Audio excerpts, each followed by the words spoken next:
से करीब 5000 साल पहले समुद्र के बीच बसी थी एक भव्य नगरी, जहां बड़े बड़े 9 लाख से भी ज्यादा महल थे, जिसमें हीरे और सोने के साथ ही 7 और भी कई अमूल्य रत्नों से कारीगरी की गई थी। यह शहर इतनी ज्यादा वेल प्लान थी कि आज के बड़े बड़े शहर इसके सामने फेल हैं। लेकिन फिर एक दिन अचानक यह भव्य शहर देखते ही देखते समुद्र में समा गया। अब समय में आगे आते हैं। यह बात है 1983 की।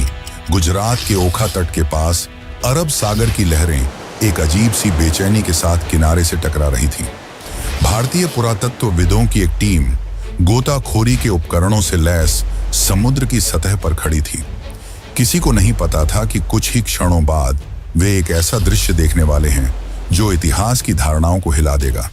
जैसे ही उन्होंने समुद्र की नीली गहराइयों में छलांग लगाई, नीचे उतरते ही रेत, चट्टानों और पत्थरों के बीच उन्हें कुछ अननेचुरल दिखाई दिया, कुछ ऐसा जो किसी समय की गवाही देता था।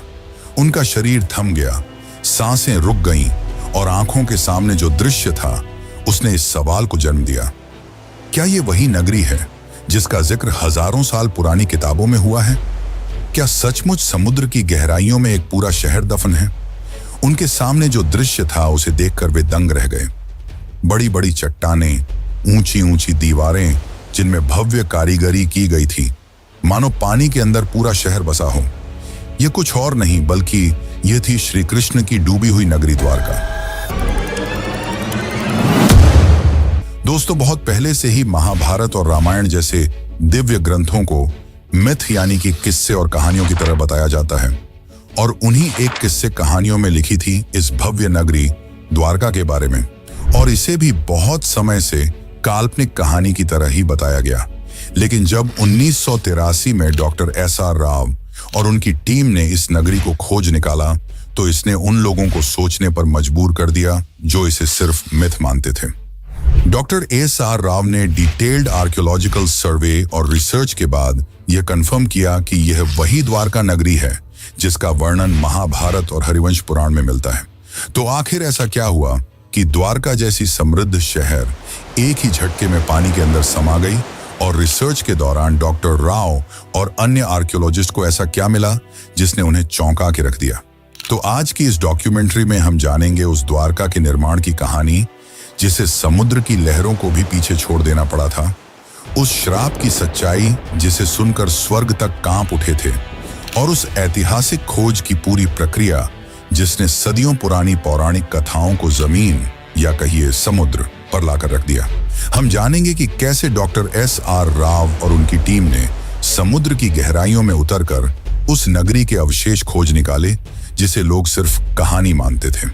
हम यह भी देखेंगे कि कैसे आधुनिक काल में वैज्ञानिकों ने समुद्री तल में हजारों साल पुरानी दीवारें, स्तंभ, लंगर और कलाकृतियां खोजी जिनकी तारीखें महाभारत युद्ध से मेल खाती हैं।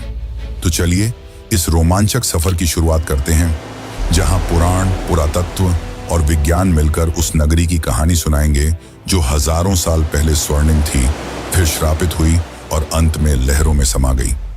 लेकिन उससे पहले अगर आपको वीडियो अच्छी लग रही है तो इसे लाइक करके कमेंट में हरे कृष्णा जरूर लिखें।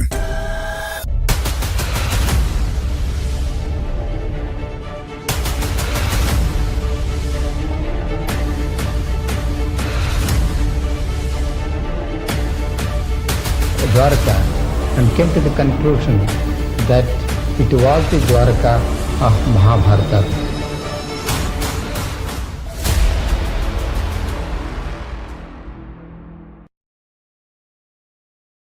बहुत समय पहले जब मथुरा में कंस का आतंक अपनी चरम पर था, तब श्री कृष्ण ने कंस का वध कर नगरवासियों को उसके अत्याचार से मुक्त किया, जिसके बाद श्री कृष्ण मथुरा में ही बस गए।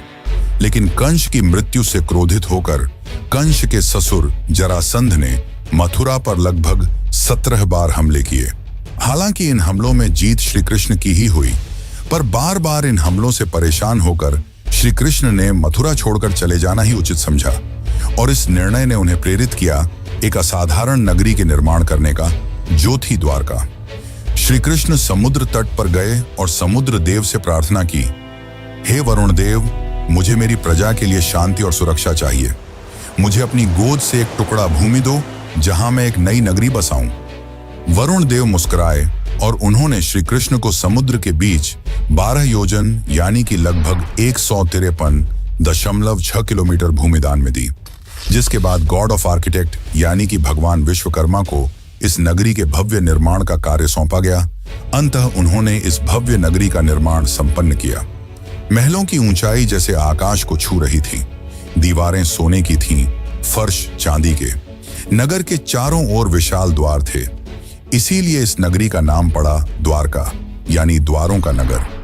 हवाओं में सुगंधित फूलों की खुशबू थी, गलियों में मोर नाचते थे और बीचों बीच बना श्री कृष्ण का महल तो ऐसा प्रतीत होता था मानो स्वर्ग पृथ्वी पर उतर आया हो। नगर की सड़कों को इस तरह से बनाया गया था कि वे सीधे बंदरगाह तक पहुंचती थीं। समुद्र से व्यापार के लिए विशेष गोदियां बनाई गईं, जहां जहाज आसानी से आ जा सकें। शहर में जल आपूर्ति के लिए सिंचाई प्रणाली थी, जो उस काल में अत्यंत दुर्लभ मानी जाती थी। स्वच्छ जल के तालाब, हरे भरे बाग और सजे हुए बाजार इस नगरी को न केवल सुंदर बल्कि पूरी तरह आत्मनिर्भर बनाते थे। भागवत पुराण के अनुसार द्वारका में कुल 900 से अधिक भव्य महल थे, जो चंद्रकांत, हीरा, मणि और सोने से बने थे। श्री कृष्ण ने स्वयं उन महलों को अपने प्रियजनों के लिए बनवाया था। बलराम, रुक्मिणी, सत्यभामा, जाम्बवती और अन्य रानियों के लिए अलग अलग राजमहल। ये महल न सिर्फ वास्तुकला का चमत्कार थे, बल्कि अध्यात्म और भक्ति का प्रतीक भी। लेकिन यह अंत नहीं था। अब शुरू होने वाला है वो अध्याय जिसने द्वारका को कालातीत बना दिया। एक ऐसा नगर जिसे स्वयं भगवान ने बसाया, देवताओं ने सजाया और समय ने इतिहास में दर्ज कर दिया। लेकिन जहां निर्माण होता है, वहीं विनाश भी इंतजार करता है। द्वारका की यह स्वर्ण गाथा आगे चलकर एक ऐसे श्राप की छाया में डूबेगी जिसकी कल्पना तक किसी ने न की थी। महाभारत का युद्ध समाप्त हो चुका था। धूल में लथपथ योद्धाओं के शव, बिखरे हुए अस्त्र शस्त्र और खून से लाल धरती, कौरवों का विनाश हो चुका था। अपने पुत्रों की यह दशा देखकर गांधारी काफी क्रोधित हो गई। उनका मानना था कि यदि श्री कृष्ण चाहते तो यह युद्ध होता ही नहीं, परंतु उन्होंने ऐसा नहीं किया। जिससे क्रोधित होकर गांधारी ने श्री कृष्ण को श्राप दिया कि जिस प्रकार मेरे वंश का विनाश हुआ है, ठीक उसी प्रकार तुम्हारे भी वंश का विनाश हो जाएगा। इस श्राप ने यदुवंश के विनाश की नींव रख दी। लेकिन एक और कारण है जिसके चलते द्वारका का विनाश हुआ। दरअसल एक समय की बात है, द्वारका के पास एक स्थल जिसका नाम पिंडारक था, वहां एक दिन प्रमुख ऋषिगण पधारे। इनमें विश्वामित्र, वशिष्ठ, नारद, कण्व, दुर्वासा जैसे महान ऋषि मुनि उपस्थित थे। उन ऋषियों को देख श्री कृष्ण के पुत्र सांब और उसके कुछ मित्रों ने मिलकर शरारत करने की सोची। सांब ने एक गर्भवती स्त्री का रूप धारण कर लिया और उन ऋषियों के पास पहुंचे। इस बात से अनजान कि वे ऋषि कोई साधारण साधु संत नहीं, बल्कि त्रिकालदर्शी थे, जिन्हें सब कुछ मालूम था। सांब और उसके मित्र उनके निकट गए और उनकी तपस्या भंग कर ऋषियों से अपने होने वाले बच्चे के बारे में पूछने लगे। अपना इस तरह अपमान होता देख मुनिगण गुस्सा हो गए और उन्होंने सांब को यह श्राप दिया कि तुम एक लोहे के मुशल को जन्म दोगे जो यदुवंश के विनाश का कारण बनेगी। सांब और उनके साथी भयभीत हो उठे। उन्होंने माफी मांगी, पर अब कुछ नहीं हो सकता था। कुछ दिनों बाद वही हुआ जो भविष्यवाणी की गई थी। जब सांब सुबह उठा तो उसके कपड़ों में एक भारी भरकम मुशल मिला। यह दृश्य देख यदुवंशी चिंतित हो उठे और जब यह बात श्री कृष्ण के नाना राजा उग्रसेन को पता चली तो उन्होंने मुशल के छोटे छोटे टुकड़े कर समुद्र में फेंकने का आदेश दिया। और जैसे ही यह टुकड़े समुद्र में फेंके गए, एक विशाल मछली ने वह टुकड़े खा लिए। कुछ समय बाद जब कुछ मछुआरों ने उस मछली को पकड़ा और जब उसे काटा गया तो उसके पेट से लोहे के टुकड़े निकले। उन मछुआरों ने वह टुकड़े एक जरा नामक शिकारी को बेच दिए। अब वह शिकारी इन टुकड़ों से अपनी तीर बना रहा था और दूसरी ओर द्वारका में स्थिति धीरे धीरे खराब होने लगी थी। गांधारी के श्राप का असर दिखाई देने लगा था। जैसे जैसे समय बीतता गया, यदुवंश के लोगों में अहंकार बढ़ता गया। भोग विलास, मदिरा और दुराचार ने धर्म और मर्यादा का स्थान ले लिया था। नैतिकता समाप्त हो चुकी थी। फिर एक दिन, जिसे आज भी प्रभास त्रिकाल के नाम से जाना जाता है, यदुवंश के वीरों ने समुद्र किनारे एक उत्सव आयोजित किया। शराब, घमंड और गाली गलौच ने मिलकर उस उत्सव को युद्ध भूमि में बदल दिया। वे आपस में ही लड़ने लगे। जिन हथियारों से उन्होंने युद्ध जीते थे, उन्हीं से वे एक दूसरे को मारने लगे। श्री कृष्ण समझ चुके थे कि अब विनाश निकट है, जिसके पश्चात वे वन की ओर चल पड़े और वहां एक वृक्ष के नीचे विश्राम करने लगे। तभी वहां वह शिकारी पहुंचा जिसने उस मुशल के टुकड़े से तीर बनाए थे। उस शिकारी ने श्री कृष्ण को हिरण समझकर उन पर तीर चला दी, और जैसे ही तीर श्री कृष्ण के पैरों में लगी, उन्होंने यह लोक त्याग दिया और उनके मृत्यु के साथ ही पूरी द्वारका नगरी पानी में समा गई। इस प्रकार द्वारका का वह वैभवशाली अध्याय समाप्त हुआ। वह नगर जिसे स्वयं भगवान ने बसाया था, जिसने एक युग देखा था, अब रह गया केवल शास्त्रों के पन्नों में और समुद्र की खामोशी में छिपी एक अमर स्मृति के रूप में। लेकिन क्या यह अंत है? क्या हुआ श्री कृष्ण के मृत्यु के पश्चात, और क्यों श्री कृष्ण आज भी जिंदा हैं? अर्जुन ने क्या भूमिका निभाई? ये सब जानने से पहले हम यह जान लेते हैं कि आज के समय में कहानी कही जाने वाली द्वारका नगरी को कैसे खोज निकाला गया, और क्या सच में यह वही द्वारका नगरी है जो श्री कृष्ण ने बनवाई थी? तो चलिए अब जानते हैं इसका असली इतिहास और रहस्य। लेकिन उससे पहले, अगर आपको यह वीडियो ज्ञानपूर्वक लग रही है तो इसे अपने दोस्तों, रिश्तेदारों और अन्य भक्तों को जरूर शेयर करें। बहुत लंबे समय तक द्वारका को सिर्फ एक पौराणिक नगरी माना जाता था। श्रीमद् भागवत पुराण, विष्णु पुराण, हरिवंश पुराण और महाभारत में इसके भव्य विवरण तो थे, लेकिन भौगोलिक रूप से यह कहां थी, यह रहस्य बना हुआ था। अधिकांश विद्वान मानते थे कि यह एक धार्मिक कथा बस है, कोई ऐतिहासिक सच्चाई नहीं। लेकिन यह सोच पहली बार 1930 के आसपास हिली, जब गुजरात के सौराष्ट्र इलाके में कुछ मछुआरों और गोताखोरों ने समुद्र के अंदर अजीब पत्थरों और ढांचों को देखने की बात बताई। यहां तक कि कुछ पायलटों ने, जो अरब सागर के ऊपर उड़ान भर रहे थे, बताया कि उन्होंने पानी के नीचे सीधी रेखाओं जैसी आकृतियां देखी हैं, जैसे कोई पुराना शहर हो। यहीं से उस राज की तलाश शुरू हुई जिसने एक प्राचीन कहानी को एक खोज में बदल दिया। फिर आया साल 1963, जब भारतीय पुरातत्व सर्वेक्षण विभाग यानी कि ASI ने पहली बार बेट द्वारका के पास खुदाई शुरू की।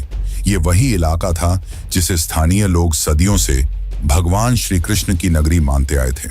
खुदाई में वहां से कई प्राचीन बर्तन, मूर्तियां और पक्के ढांचे मिले।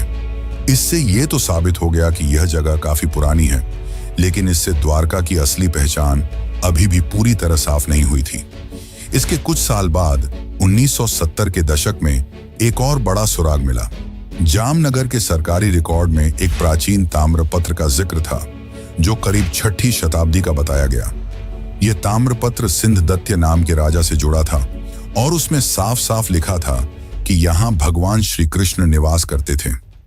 यह ऐसा पहला ऐतिहासिक दस्तावेज था जिसमें धर्म और इतिहास आपस में जुड़ते नजर आए। इससे इतिहासकारों को पहली बार यह लगा कि द्वारका सिर्फ एक कल्पना नहीं, बल्कि शायद एक खोया हुआ सच है। इसके बाद इस खोज को सही दिशा दी SR राव ने। वे ASI के वरिष्ठ अधिकारी थे और भारत के शुरुआती समुद्री पुरातत्वविदों में से एक माने जाते हैं। उन्हें महाभारत और पुराने ग्रंथों की बातों पर भरोसा था। उन्होंने उन विवरणों की तुलना आधुनिक समुद्री नक्शों से की और पाया कि अगर द्वारका सच में कभी बसी थी तो वह गुजरात के पश्चिमी तट पर ही रही होगी। इसी सोच से 1979 में भारत में पहली बार समुद्र के नीचे पुरातात्विक खोज की नींव रखी गई। डॉक्टर राव ने गोवा स्थित नेशनल इंस्टीट्यूट ऑफ ओशनोग्राफी यानी कि NIO की मदद ली और एक नई खोज का अभियान शुरू किया। यह काम आसान नहीं था। न तो उस दौर में भारत के पास अच्छे उपकरण थे, न ही आधुनिक तकनीक। फिर भी उन्होंने स्थानीय मछुआरों, गोताखोरों, पुरानी नावों और शुरुआती सोनार तकनीक की मदद से समुद्र के अंदर छिपे राज को ढूंढना शुरू किया। और इसी दौरान समुद्र की सतह के नीचे उन्हें कुछ ऐसे ढांचे दिखाई देने लगे जो किसी भी नजरिए से प्राकृतिक नहीं लगते थे।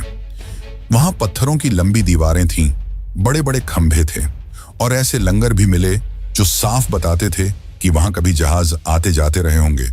यानी ये जगह एक पुराना बंदरगाह रहा होगा।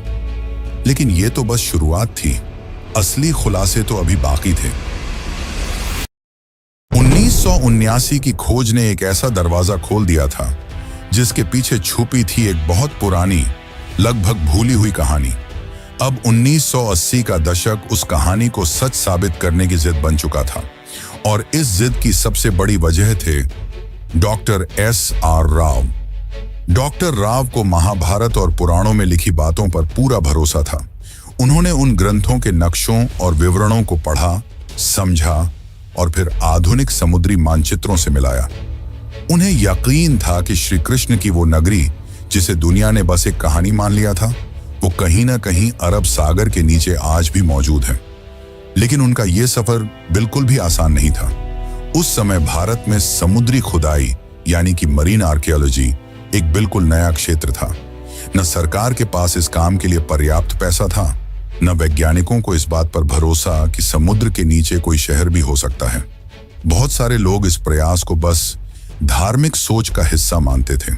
कई लोगों ने डॉक्टर राव से कहा, पौराणिक कथाओं को इतिहास से जोड़ने का क्या फायदा, लेकिन उन्होंने कभी हार नहीं मानी।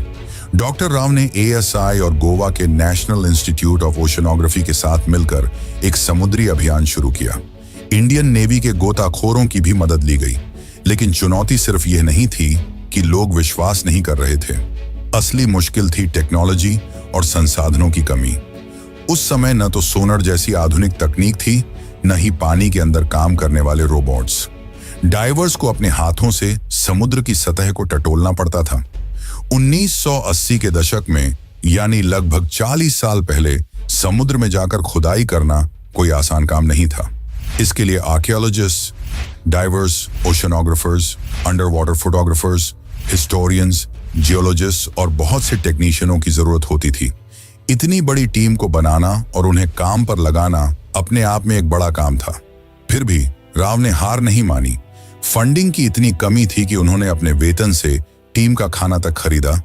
उन्होंने सिर्फ 800 रुपये में एक्सपीडिशन शुरू किया था, और ये भी उन्हें छोटे छोटे फंड्स इकट्ठा करके मिले थे। वह चाहते थे कि सरकार एक स्थायी समुद्री पुरातात्विक इकाई बनाए, लेकिन यह इतना भी आसान नहीं था। 1983 से 1992 के बीच राव की टीम ने लगभग 12 बार समुद्र में जाकर खुदाई की। खोज के लिए बेट द्वारका और आसपास के इलाकों को चुना गया, और फिर एक एक कर सामने आने लगे ऐसे सबूत जिन्होंने न सिर्फ भारत को बल्कि पूरी दुनिया को चौंका दिया। गोताखोरों ने समुद्र के तल से लगभग 30 मीटर नीचे 560 मीटर लंबी पत्थरों की दीवार खोज निकाली।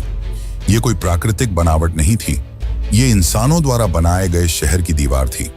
उसकी बनावट वैसी ही थी जैसी महाभारत में द्वारका के वर्णन में मिलती है। फिर मिले 30 से भी ज्यादा पत्थर के खंभे, जो शायद किसी महल या भवन का हिस्सा रहे होंगे। ऐसे लंगर यानी कि एंकर्स मिले, जिनसे पता चलता था कि वहां से नौकाएं चला करती थीं। कुछ 3 छेद वाले एंकर भी मिले, जो उस समय की एडवांस नेविगेशन को दिखाते थे। इसके अलावा सील, लोहे और पीतल की वस्तुएं और मिट्टी के बर्तन भी मिले। इनकी कार्बन डेटिंग और थर्मोलुमिनेसेंस डेटिंग से पता चला कि यह चीजें 1500 ईसा पूर्व से लेकर 3000 ईसा पूर्व के बीच की हैं। और तो और एक बर्तन तो 9000 साल पुराना निकला, जिसने वैज्ञानिकों को भी हैरान कर दिया। परंतु दुनिया भर के बहुत सारे इतिहासकारों ने इसे मानने से इनकार कर दिया। उन्हें यह एक माइथ रिवाइवल यानी सिर्फ धर्म को प्रचारित करने की कोशिश लगी। लेकिन डॉक्टर राव का जवाब साफ था, मैं ग्रंथों को धार्मिक किताबें नहीं, ऐतिहासिक दस्तावेज मानता हूं। जब रोम, एथेंस और बाबुल जैसे शहरों की खुदाई हो सकती है, तो द्वारका की क्यों नहीं? साल 1990 आते आते टीम को 500 से ज्यादा आर्टिफैक्ट्स, एंशिएंट हार्बर वॉल्स और एक सुनियोजित शहर के संकेत मिल चुके थे। अब यह बात लगभग तय हो गई थी।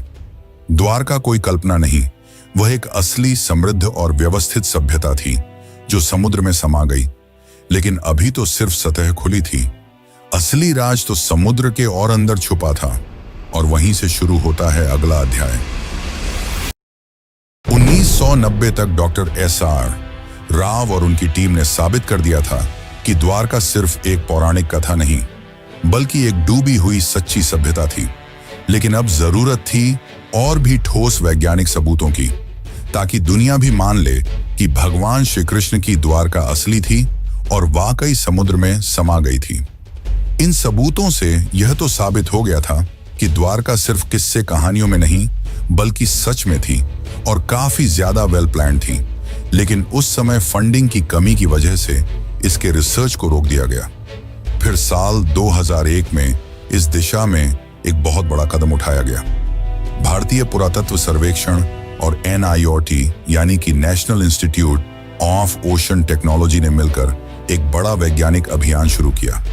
जगह चुनी गई कच्छ की खाड़ी और बेट द्वारका का इलाका। इस बार अभियान में सिर्फ पुरातत्वविद ही नहीं बल्कि समुद्र वैज्ञानिक, भूगर्भ शास्त्री, नौसेना के गोताखोर, सोनार तकनीक के विशेषज्ञ और इंटरनेशनल कार्बन डेटिंग लैब्स भी जुड़े थे। इस खोज की कमान संभाली थी डॉक्टर आलोक त्रिपाठी, जो ASI के समुद्री पुरातत्व निदेशक थे, और उनके साथ थे डॉक्टर राजीव निगम, जो उस समय CSIR के मरीन साइंस प्रमुख के रूप में काम कर रहे थे। इस बार की खोज पहले से अलग थी। ये हाईटेक थी। इसमें अब सिर्फ आंखों से नहीं बल्कि मशीनों से खोज की जा रही थी। 2001 से 2007 तक समुद्र के अंदर का पूरा हाइड्रोग्राफिक सर्वे किया गया। एडवांस सोनार और सब बॉटम प्रोफाइलर जैसे मॉडर्न उपकरणों से समुद्र की परतों का डिजिटल नक्शा बनाया गया। वैज्ञानिकों ने करीब 40,000 वर्ग मीटर का समुद्र का हिस्सा स्कैन किया और जो मिला उसने सबको हैरान कर दिया। समुद्र की गहराई में मिले ये बहुत बड़े चौकोर पत्थर के ब्लॉक, जो किसी नगर की नींव जैसे लगते थे। चूना पत्थर यानी कि लाइमस्टोन के टुकड़े, जो शायद किसी शानदार इमारत के अवशेष थे। टेराकोटा सील्स, जिन पर पुराने चिन्ह बने थे। पुराने लंगर जो बताते थे कि यहाँ कोई एंशिएंट बंदरगाह था। साथ ही नाली और सिंचाई व्यवस्था, जो दिखाती थी कि उस समय का शहर कितनी सोच समझकर बसाया गया था। अब बारी थी सबसे बड़े टेस्ट की, कार्बन डेटिंग की। सभी आर्टिफैक्ट्स को भारत और विदेश की प्रयोगशालाओं में भेजा गया और जब नतीजे आए तो वैज्ञानिकों और इतिहासकारों को भी झटका लगा। कई चीजें करीब 9,000 साल पुरानी निकली, यानी ये तो हड़प्पा सभ्यता से भी पहले की थी। कुछ टुकड़ों की उम्र 5,000 साल तक पुरानी पाई गई, जो महाभारत और द्वापर युग से मेल खाती है। डॉक्टर राजीव निगम ने कहा कि महाभारत में लिखा है कि द्वारका समुद्र से निकाली गई जमीन पर बसी थी और भूगर्भ शास्त्रियों की रिपोर्ट से भी यही पता चला कि समुद्र ने बाद में उसी जमीन को वापस निगल लिया। सोनर मैपिंग से यह भी पता चला कि जैसे जैसे समुद्र का स्तर बढ़ा, मंदिर और घर धीरे धीरे आगे खिसकते गए। यानी यह एक धीमा और क्रमिक डुबाव था, अचानक नहीं। AK सिन्हा, ASI के निदेशक ने बताया कि जमीन और समुद्र दोनों जगहों से जो अवशेष मिले हैं, उनके आकार, डिजाइन और बनावट में काफी समानता है, जो ये साबित करता है कि ये सब एक ही समय और संस्कृति से जुड़े थे। फिर आया साल 2007, जब नौसेना और ASI ने मिलकर तीसरा सबसे बड़ा अंडर वाटर एक्सकवेशन शुरू किया। पंचकुई बीच के पास से शुरू हुई इस खुदाई में लगभग 2 नॉटिकल मील के दायरे में फैली हुई मंदिरों की दीवारें, महल के खंडहर और जल निकासी प्रणाली मिली। यही वो पल था जब पहली बार दुनिया ने माना, द्वारका कोई कल्पना नहीं बल्कि एक सच है, एक पूरी सभ्यता जो समुद्र में समा गई। लेकिन फिर भी एक सबसे बड़ा सवाल बाकी रह गया, आखिर द्वारका डूबी क्यों? इसका धार्मिक दृष्टिकोण से तो हमने उत्तर जान लिया, अब जानते हैं वैज्ञानिक दृष्टिकोण से, और साथ ही जानेंगे आज के समय की द्वारका के बारे में। तो बने रहिए, क्योंकि हम जो आपको बताने वाले हैं वो आपको चौंका कर रख देगा। 2007 की खोजों ने यह साबित कर दिया था कि समुद्र की गहराइयों में कोई आम चीजें नहीं बल्कि एक पूरी बसी हुई और समृद्ध नगरी है। लेकिन एक सवाल अब भी रह गया था, आखिर ये नगर डूबा कैसे? क्या वाकई ये कोई श्राप था जैसा ग्रंथों में लिखा है, या फिर इसके पीछे कोई प्राकृतिक और वैज्ञानिक वजह थी? इन सवालों के जवाब ढूंढने के लिए वैज्ञानिकों ने रुख किया ओशनोग्राफी यानी कि समुद्र विज्ञान और जियोलॉजी यानी कि भूगर्भ शास्त्र की ओर। अब तक जो मिला था वो सब प्रमाण तो थे, लेकिन अब जरूरत थी समय को मापने की, ये जानने की कि जब द्वारका बसी थी तब समुद्र में ऐसा क्या हुआ जो वो सब कुछ निगल गया। इस पूरे शोध का आधार बना सी लेवल राइज थ्योरी। अमेरिका की SSCSM यूनिवर्सिटी के प्रोफेसर रेंस ने एक अध्ययन किया जिसमें अरब सागर के सी लेवल को 20,000 सालों के डेटा के जरिए ट्रैक किया गया था। इस रिसर्च के मुताबिक 9,000 साल पहले यानी करीब 11,000 साल पहले समुद्र का स्तर आज के मुकाबले 25 मीटर नीचे था। 5,000 ईसा पूर्व के बीच समुद्र अचानक बहुत तेजी से कई मीटर तक ऊपर उठ गया। वैज्ञानिक मानते हैं कि यह घटना किसी सुनामी या समुद्री आपदा का संकेत देती है। और यह सिर्फ अरब सागर में नहीं हुआ। जब वैज्ञानिकों ने दुनिया के बाकी हिस्सों से मिले सी लेवल डेटा से इस जानकारी की तुलना की तो कैरेबियन द्वीप, इंडोनेशिया और दक्षिण अमेरिका जैसी जगहों पर भी उस दौर में बड़ी बड़ी समुद्री हलचलें और सुनामी के सबूत मिले। इसका मतलब था कि यह घटना सिर्फ भारत तक सीमित नहीं थी, बल्कि पूरी दुनिया में उस समय कुछ बड़ा हो रहा था। और ठीक इसी समय महाभारत के अनुसार श्री कृष्ण ने पृथ्वी का त्याग किया था और कलियुग की शुरुआत हुई थी। अब सारे वैज्ञानिक और ऐतिहासिक सबूत एक ही तरफ इशारा कर रहे थे।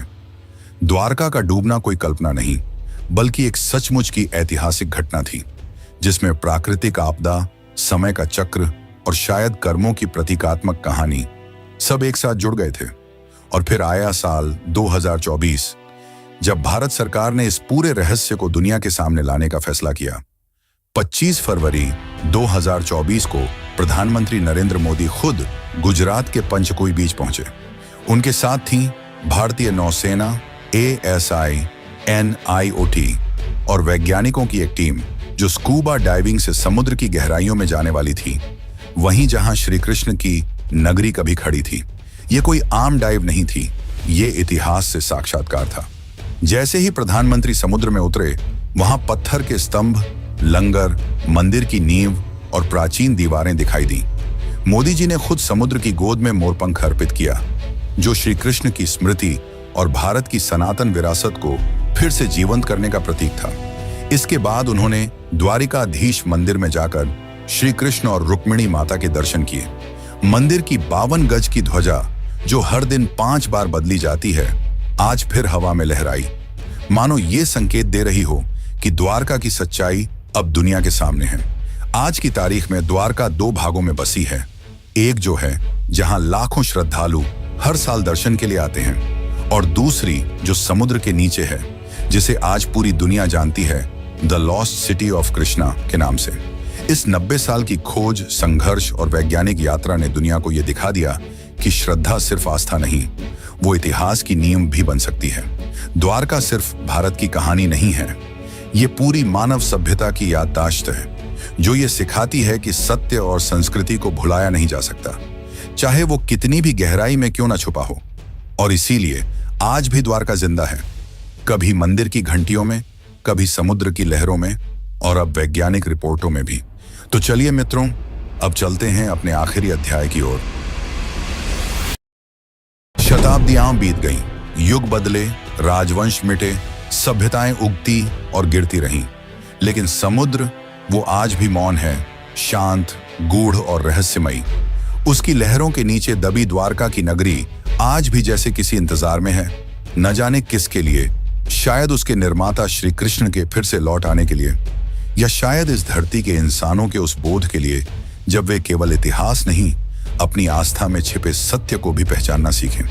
द्वारका कोई कल्पना नहीं थी, वो एक यथार्थ था, एक स्वर्णिम यथार्थ जिसे एक श्राप ने लील लिया, एक समय ने छिपा दिया और एक समुद्र ने अपनी गहराइयों में समा लिया। लेकिन वह सत्य आज फिर उभर रहा है, टूटे स्तंभों में, पुरातत्व की रिपोर्टों में, सोनर की लहरों में और एक राष्ट्र की आस्था में। इस पूरी डॉक्यूमेंट्री ने हमें यह सिखाया कि आस्था और विज्ञान 2 विपरीत ध्रुव नहीं हैं, वे एक ही सत्य की 2 राहें हैं। एक राह हमें विश्वास दिलाती है और दूसरी उसे प्रमाणित करती है। द्वारका की कहानी बस एक शहर की कहानी नहीं है, यह उस संस्कृति की कहानी है जो अपने चरम पर भी विनम्र थी और अपने अंत में भी दिव्य। यह उस ईश्वर की नगरी की कहानी है जिसने अपने जीवन से कर्म का सार बताया और अपने अंत से संयम और स्वीकृति का। और जब अगली बार आप समुद्र की लहरों को देखें, जरा ठहरिएगा, शायद किसी अगाध गहराई से आपको कोई बांसुरी की धुन सुनाई दे। शायद वो द्वारकाधीश अब भी आपको पुकार रहे हों, अपने नगर से, अपने सत्य से, क्योंकि कुछ कहानियां खत्म नहीं होती, वे सिर्फ इंतजार करती हैं दोबारा जगाए जाने का। जय द्वारकाधीश।